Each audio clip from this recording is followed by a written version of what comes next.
Hello, in this video we will give an overview of UMA Commander and we will discuss her awakening. UMA is a free-to-play spear commander who appeared in Recruitment Pass and later her medals appeared also in WIC Memories. UMA can be quite useful for spear-based focused low spenders or for free-to-play players for PvP, also from before Awakening was introduced. That is because of the 3 PvP stats given in contrast to normal free-to-play commanders, not from Recruitment Pass, that give maximum 2 PvP stats. UMA can also be useful in PvE settings, mainly WIC 3 and WIC Memories, and not so much versus Rebel leaders. Versus Rebels she is not that useful because she does not have synergy with Enzo formations. Let's now focus more on the details about her attributes and bonuses. Her army skills are the following: Spearman attack 30%, enemy cavalry health reduction 15%, and enemy total defense reduction 10%. As mentioned before, for low spenders and free-to-play players, she is quite good as she gives PvP stats in all 3 spots of her army skills. Regarding her guard skills, she is mainly a combination of a tank and a bit of a damage dealer. She has high health and defense, and her skills recover health and defense.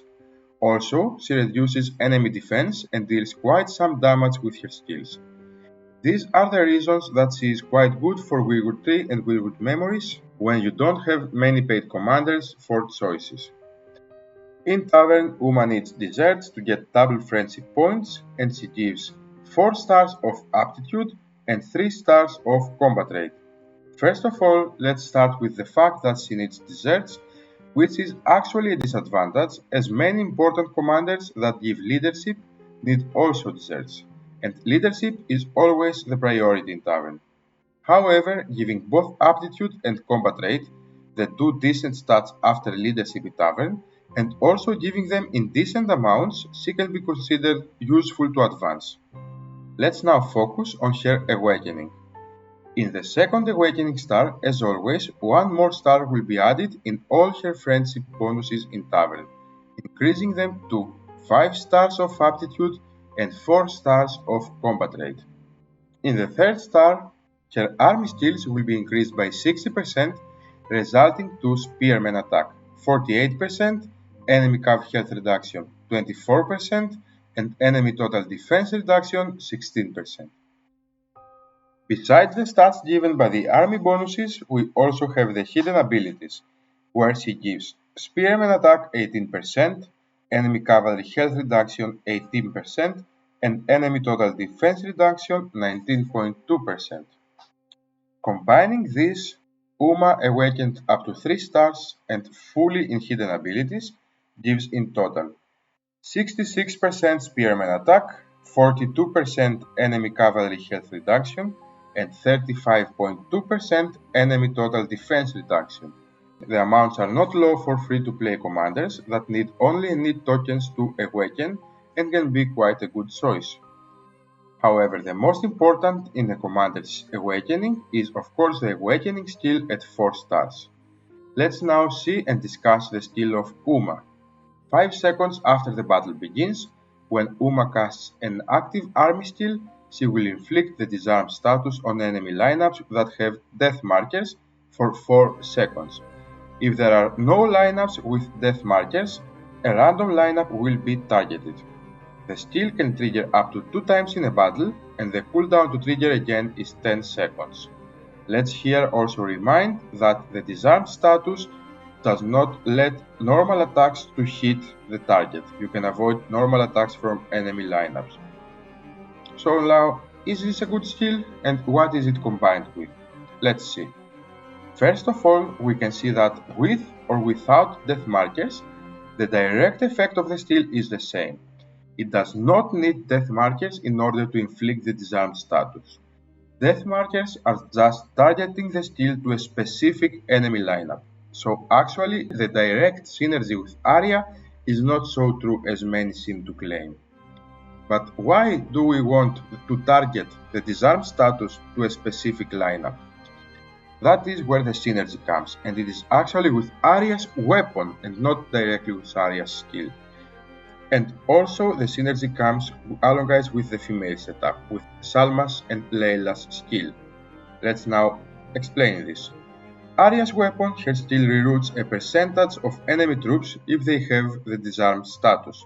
So for this synergy to be applied, we need first Arya to put the death marker, then Uma to inflict the disarm status, and then Arya attack again for the rerouting to happen.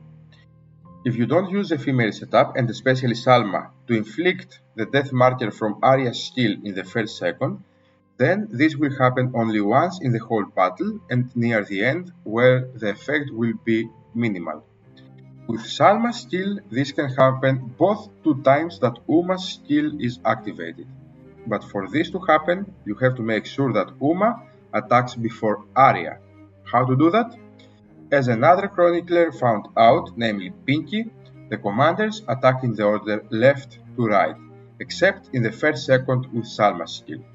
So you just have to put Uma in the left of Arya. If additionally you have Layla, then after Uma's hit, Arya can hit several times and use the reroute more, which can be useful. So summarizing, for the full effect of her skill, you need Uma 4 stars of course, Arya 4 stars and her weapon, Salma 4 stars, Layla 4 stars, and to put Uma left of Arya in the lineup. So, should you use her? It depends again on the perspective as usual. If you are a complete free-to-play, then either way you cannot use synergies with Layla, Jamie or Sinara, so you mainly care for stats. If you are spear-based, Uma can be quite useful. Additionally, Uma's skill can be somehow useful even without a synergy in this case, and also as free-to-play you can have the minimum requirements for the skill synergy, namely Arya 4 stars and her weapon. If you are a medium spender, then with this skill Uma cannot replace any of the commanders you should normally use with your synergy. For all troop types, and especially for female setups, there are better commanders to use. For female setups, Layla, Salma, Arya, Annie are used together always, and only the 5th commander changes, depending if you have Marjorie or on the troop type that you use. So the 5th commander is the only one you can change, and only if you don't have a decent paid commander in this case, you can use Uma. So what is my recommendation? For free to play, definitely get her to 4 stars. For small spenders that you have, for example, only Layla and Salma and you cannot have more paid commanders, or even if you just don't have a 5th paid commander for the female setup, she can fit quite well in the female formation. So again, make her 4 stars. If you are a medium spender, probably you have better choices. In this case, I recommend making her 2 stars for the tavern in order to get some more aptitude and combat rate, but only after you ensure that you have 2 stars or the elite commanders that give leadership, as this is the priority. Thank you a lot for watching the video and do not hesitate to leave a comment.